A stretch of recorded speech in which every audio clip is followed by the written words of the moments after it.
What's up, y'all? In this video we're going to take a look at and make a key for a window lock. Now you typically will run across these on older houses with wood windows, double hung wood windows.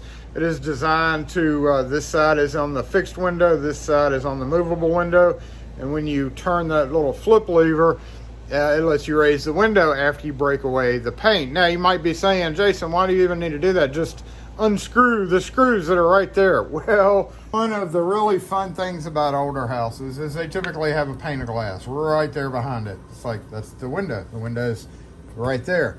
And even if these screws weren't painted shut in older houses, they just come through and slop paint over them. So almost always these things are painted shut, and it's really hard to get a screwdriver safely up against that glass window. And again, the paint is the biggest issue with them. So what we're going to do is we're going to make a key while it's on the window by impressioning. And to do that, first we need to, you could pick it. You know, these are just 5 wafer locks, very similar to a cam lock. They typically have 1 through 4 depths or 1 through 5 depths, depending on what brand it is. They can be key to like. There are a few of these that I'll kind of use the same key, but then again, it's just like any other lock. It could be tumbled differently. So I was recently on a house where I had a bunch of windows. Most of them, what's going on here? Most of them used the same key, but there were a number of other windows. I ended up having to make 3 different keys because they were 3 different locks. Now another thing that I typically do is sight read these guys, and if you look in there you can always see like the first, maybe the second, third, and fourth wafers. However, it's kind of hard to do when there's a pane of glass right there. You can't exactly get your head down in there to see in the keyhole. And again, if it has one-way screws or they're just painted up, you may not even want to attempt to try to get it off. It can be taken apart from the underside. This one can anyway, but we're just going to make a key by impression. And to do that, we need to figure out what key blanket it is. We have a Y11. That's the first thing you always go for. It is not the Y11, so let's get a Y13, which is the reverse of the Y11. Let's see if that, it is, it's a Y13. So we got lucky there. We're gonna push this in, make sure it doesn't look to be going in all the way right there, does it? Oh, there we go. All right, so unlike regular locks where you put a key in and you turn it and the core turns, this is actually completely reversed. You don't have to, you saw me picking it earlier, you don't have to have a tension tool because the core doesn't move. This moves. Most other locks, the core moves and this stays still, but this is the exact opposite. This one, core stays still and the body of the lock moves around it. So once again, we're in the locked position, and we are going to take this key, shove it in there, see which way it turns. Another thing, you say you lubricated it, might make it easier. If you're planning on impressioning something, pretty much the worst thing you can do is lubricate it. Now, a lot of times these are also going to be painted up around here, so I'd recommend, if it is, I would recommend you break the paint as much as you can or scrape it away. The one that I did a couple of weeks ago, several of them were painted up and I had to kind of clear it away. But if we see we're going to be turning it that way, these wafers are sticking out right here. And if we turn that way, that means I typically will put what's called a chisel edge on this, and it's basically knocking off this metal until we have a razor edge. But you want to do it on the right side, because if you do it on the wrong side, it makes it hard to do, and it's kind of pointless to do it. So if we're turning this way and that plug stays still, that means the wafers are pressing on this side of the key, which means we want the high side here and the angle there. Now, I keep these already prepped, ready to go in the truck. Take a file, do that until it gets sharp, basically. And that's really all you have to do for this. I'm gonna go do this on the bench grinder real quick because it's just easier and faster. But you do have to be a little bit more careful.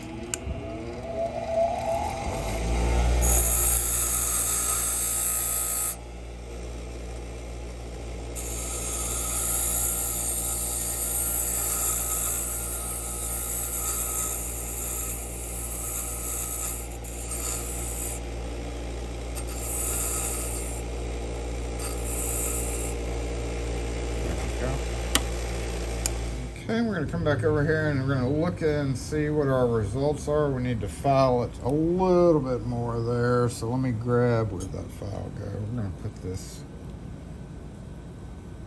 right up in here and just give this a little more fine tuning than I was able to get on the belt grinder, or grinder there. There we go. All right, we're going to inspect that edge, make sure there's no, see it's kind of high in the center still. Let's smooth that out so we get the best chance of seeing our cuts. Yeah, nice and smooth. Look, there's already what looks like an impression mark in the tip here. We want to get rid of that. We don't want to get foiled by any false marks. So I'm just going to kind of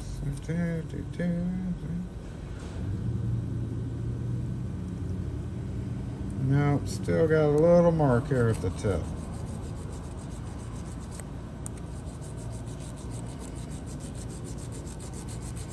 The finer you do this, the better chance you'll have of getting your initial first impression.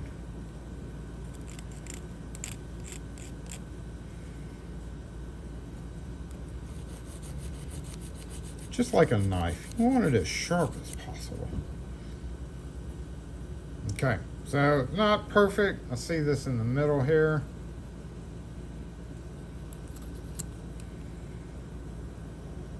Okay, that's good enough.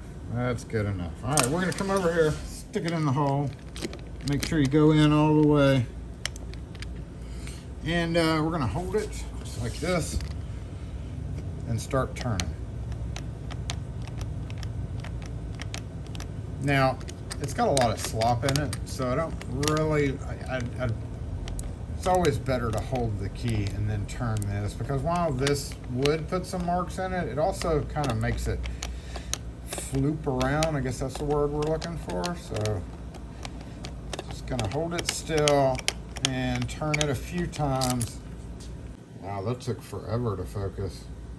All right, so it looks like we have a little dent.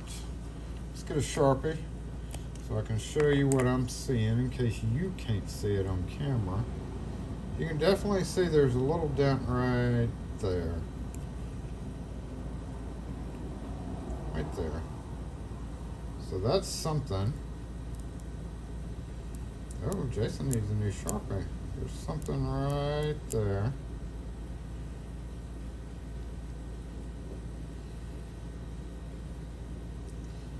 And we've got something going on right there. So if we see those two, we don't see anything else. But if you kind of basically take what is the normal spacing for keys like this, we would pretty much go about 100, 105-ish over. So your third cut should be in this area. Fourth cut should probably be in this area, and the fifth. If we're counting from the shoulder, we're supposed to 1, 2, 3, 4, 5. So that's our spacing, and we know we had 2 good marks here. It looks like probably that tip is what we're going to start with, and you can use files. I'm actually going to use the clippers for this. It's just quicker, but if you're more comfortable using files, then by all means file away on it. We can see that straight away. So we know that's a cut, and then we can see that one straight away as well. So we're just going to make those both 2.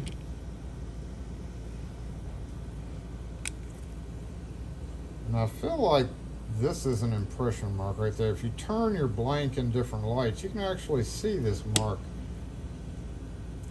at the top right here, right there.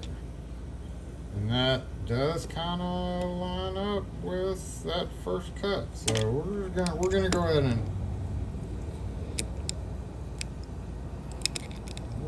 ahead and cut it. Focus. Focus. Where'd it go? Let's mark it. Let's see, right there, yeah, shiny spot. So it's like right in this area. Luckily, wafer locks are not, oh, a little bit over this way. Well, they're not super accurate, so not that big of a deal if you're off one way a little bit or another. Alright, so focus. And let's put a 2 there too. So we would have maybe 21122. Let's see what happens. 21122. 21122.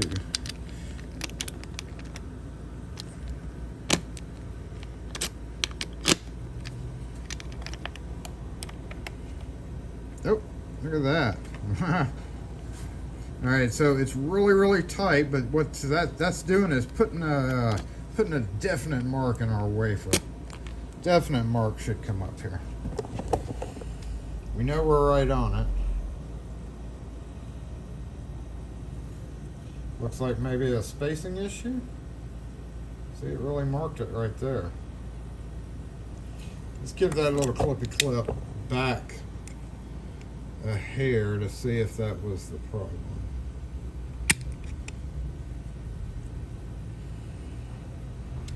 Made that cut a little wide, but there's nothing that way. It would be a problem if it was too wide this way because it'd interfere with number 2. But going wide back to the shoulder is kind of okay. Besides, this is just our first attempt at this. Yep. Because you're never going to give a customer this key.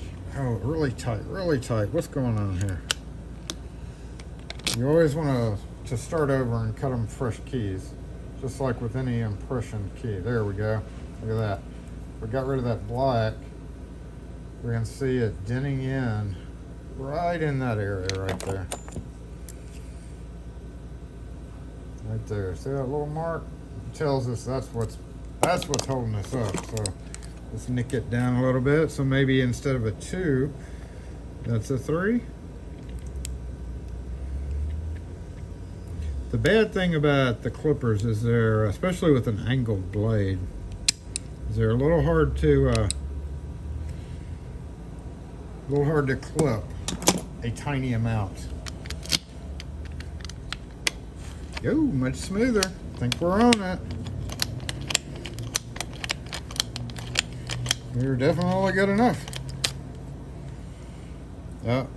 It's still marking a little bit right there, but that's okay because we're going to do another key. So we kind of know what we're talking about as far as depth. We're probably at like 21123 or something like that. Yeah. So now we're going to get a couple of fresh blanks. We're just going to assume that the customer wants 2 keys. Most always we furnish 2 keys with those. And the easiest way to do this, if you were okay on your spacing and all that, is to get a pair of vice grips. Well, Jason can't easily find his vice grip, so I'm just going to hold it. A lot of people in my Lishy Cowboy video have asked me about the clamp. I would normally use that too. That is actually a one-off that was made for me by Peter Fox, and we are actually thinking about getting it to market because he is not interested in making them. But yeah, hopefully one day it might be on the store, which you can find at Lock 4 Strut Store. Not yet. I don't know how long things take for production, but we are certainly investigating that option.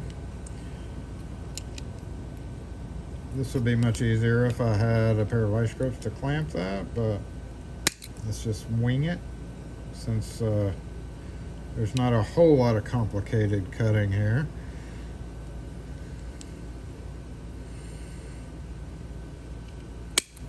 Yep, and then right here beside it,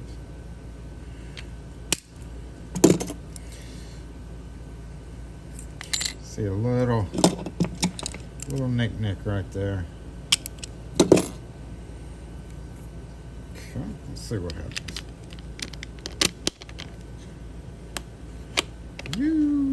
So That's a little tight, and I think it's because this tip is probably not deep enough. Yep, you can actually see the mark right there on the very tip cut. So we just need to nibble it down a tiny bit more. 21134, 21134. Voila. Now you can lubricate the lock. And for those of you that are interested in what is going on there and see how accurate our key is, again, you don't have to be overly accurate with wafer locks. It helps to be as accurate as possible when you can be. But for all intents and purposes, if we could get this off the door, we could see how well we did. Window. I said door, didn't I? Alright, let's see. There we go. Here's our key. Now that's our initial key. Oh, we're off a little bit there. We have cut too far that way.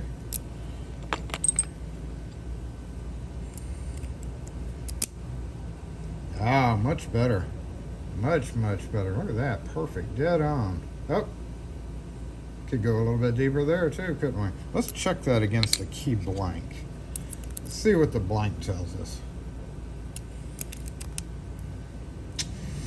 211, 2 or 3? 2 or 3? 3? 211, 3. Is that still sticking up? We went a little too deep there. But again, since we have such a sloppy lock, it's not that big of a deal. So it's more like 21123, and we went 21133.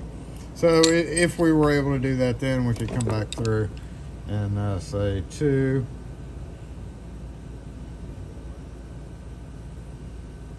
But right there, 211. 2. 4.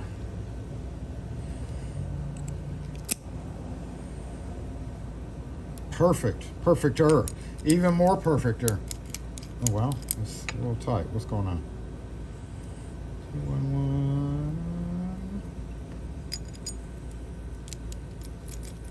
There we go. So that's it. Making a key for a wood window lock. Get fairly lucky with 21124. I mean, it could have been 24431 and like really difficult. But for the most part, they're not that bad to deal with. Just think of it as any other 5 wafer cam lock. You can defeat 1 through 4 depths in 5 spaces. It's just a matter of you being smarter than those depths and spaces and the lock period and everybody else. Anyway, thanks for watching. If you have any questions or comments on this video or any other ones, post them in the comments section. And we'll catch y'all next video.